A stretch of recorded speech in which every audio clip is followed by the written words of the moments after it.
Hello friends, तो ये देखिए मेरा बेलपत्र। ये कुछ ऐसे दिखता था 3 से 4 साल पहले, और अब मेरा बेलपत्र प्लांट कुछ इस तरीके से दिखता है 3 से 4 साल बाद। हर एक डंडी में 3 से 4 नई ब्रांचेस निकल रही हैं, और हर ब्रांच में नए नए लीव्स निकल रहे हैं। और जो पुरानी ब्रांचेस हैं वहाँ पर भी बहुत सारे लीव्स हैं, और इसकी हाइट तकरीबन 4 से 5 फीट की ऑलरेडी हो चुकी है। और जब ये पहले था तो इसकी कंडीशन 3 4 से 5 सेंटीमीटर ही थी, इंच 4 से 5 इंच थी इस प्लांट की।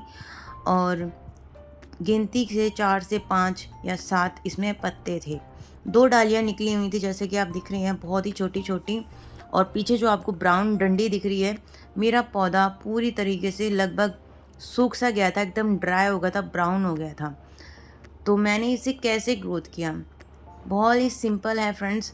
जब हमारे पौधों को गलत मिट्टी मिलती है, गलत तरीके से उसकी वाटरिंग होती है, तो उसके जो हमारा प्लांट होता है ना, उसकी कंडीशन कुछ ऐसी हो जाती है कि वो सूख जाता है, ग्रोथ नहीं कर पाता है।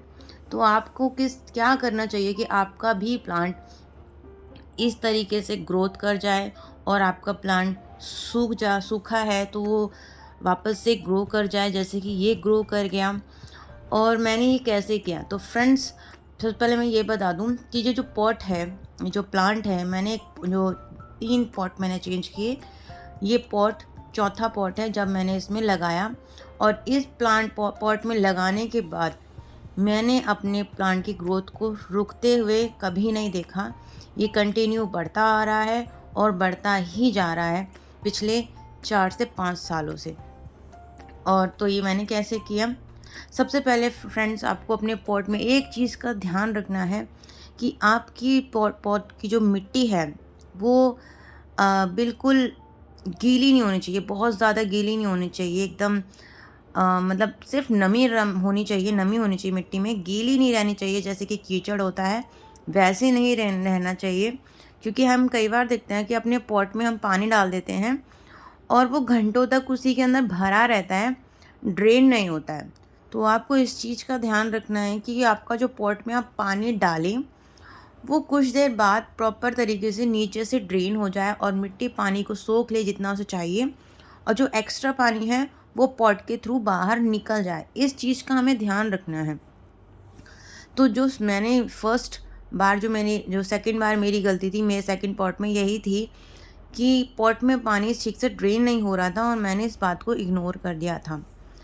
थर्ड पॉट में मैंने क्या प्रॉब्लम की थी कि उस पॉट में जो मिट्टी थी वो पीली मिट्टी थी, प्योर पीली मिट्टी, जो कुछ दिखने में चिकनी मिट्टी जैसी होती है कि पानी जब डाल देते हैं, जब उसमें पानी डालते हैं तो पानी को उतना ही लेता है जितना, मतलब प्रॉपर तरीके से नहीं लेता है। नीचे तक, जड़ों तक पानी जाता ही नहीं है। हम सोचते हैं चला गया, बट पानी भरा रहता है और जड़ों के नीचे तक नहीं पहुंचता। कुछ घंटों बाद आप जब देखेंगे तो वो मिट्टी बिल्कुल सूख जाती है, एकदम पपड़ी जैसी बन जाती है। उसमें क्या होता है, आपके प्लांट को जो जड़ों को ग्रोथ करने में बहुत दिक्कत होती है, क्योंकि वो चिकनी होती है, वो 5 जड़ों को ठीक से फैलने नहीं देती। ये मेरा थर्ड मिस्टेक था। जो मेरा फर्स्ट मिस्टेक था वो था ये कि मैंने अपने जो प्लांट है उसको पॉट बहुत छोटा सा दिया था, बड़ा पॉट नहीं दिया था मैंने उसे। तो अपने प्लांट को अगर ग्रोथ करानी है तो आप सबसे पहले जो फर्स्ट आपको जो काम करना चाहिए, उसको आपको पॉट बड़ा देना चाहिए। हमेशा बोलती हूँ मैं फ्रेंड्स कि आप अपने पौधे को एक बड़ा पॉट दें। सेकंड जो है, आपको जो मैंने बताया कि मिट्टी मिक्स दें, प्योर पीली चिकनी मिट्टी ना दें, उसमें आप रेत मिक्स करें, कोकोपीट मिक्स करें। कंपोस्ट तो आपको है ही है, डालना ही है, लेकिन आप मिट्टी में कंपोस्ट और मिट्टी के अलावा आप उसको या तो रेत डालें या फिर कोकोपीट डालें। इससे क्या है कि इससे आपकी जो मिट्टी है वो थोड़ी भुरभुरी बनेगी, रेतीली बनेगी। और चिकनी मिट्टी जैसे पानी को दबा के जड़ों को होल्ड करके रखती है, बढ़ने नहीं देती है, वो ऐसा नहीं रहेगा। रेतीली मिट्टी में जो पौधे की जड़ें हैं वो फैलती हैं, उन्हें थोड़ा फ्रीडम मिलता है तो वो खुलकर निकलती हैं। तो आप दूसरी चीज़ यही करें कि मिट्टी को रेतीली बनाएं, थोड़ा भुरभुरी बनाएं। तीसरा, पॉट में पानी की ड्रेनेज अच्छी हो। और फ्रेंड्स, ये जो बेलपत्र है ये कम पानी में भी सर्वाइव कर जाता है फ्रेंड्स। अगर आप एक दिन छोड़ के एक दिन पानी दें तो भी ये अच्छे से सर्वाइव कर लेगा। लेकिन बस आपको इतना ध्यान रखना है कि मिट्टी बहुत ज़्यादा सूखी ना रहे, यानी कि पौधे को पानी तो मिलना ही चाहिए। ये नहीं कि आप पानी ही ना दें, पानी मिलना चाहिए, लेकिन बहुत ज़्यादा पानी आपको नहीं देना है। उतना ही दें जितना कि इसके लिए ठीक है। और आप नोटिस करेंगे कुछ टाइम बाद आपका प्लांट इस तरीके से नई नई ब्रांचेस देगा, नई नई लीव्स देगा। बस आपको प्रूनिंग करनी है। प्रूनिंग कब करनी है फ्रेंड्स? जब आपका पौधा कम से कम 2 प्रूनिंग स्टार्ट कर दें, हार्ड प्रूनिंग स्टार्ट कर दें, सॉफ्ट प्रूनिंग स्टार्ट कर दें। हार्ड प्रूनिंग जो होती है वो बड़े पेड़ पौधे होते हैं उसमें हार्ड प्रूनिंग होती है। लेकिन जो सॉफ्ट छोटे पौधे होते हैं उसको सॉफ्ट प्रूनिंग बोलते हैं, यानी ऊपर की जो हल्की सी टिप होती है ना, हमको बस उसको काटना होता है। और वो हमको कंटिन्यूसली कब कर सकते हैं? हमको तब करना है जब पौधे में 8 से 10 पत्तियाँ आनी स्टार्ट हो जाएं, तब आप शुरू कर दें। और ये नहीं कि आप डेली डेली करें, नहीं, एक बार कर दी, फिर जब उसको साल भर में या फिर 8 महीने में कुछ इस तरीके से करें जब नई ब्रांचेस निकल जाएं, जो ब्रांच निकलें वो ग्रो हो जाए, उसके बाद आपको प्रूनिंग करनी है। ये नहीं कि प्लांट बड़ा नहीं और आप उसको काट दें।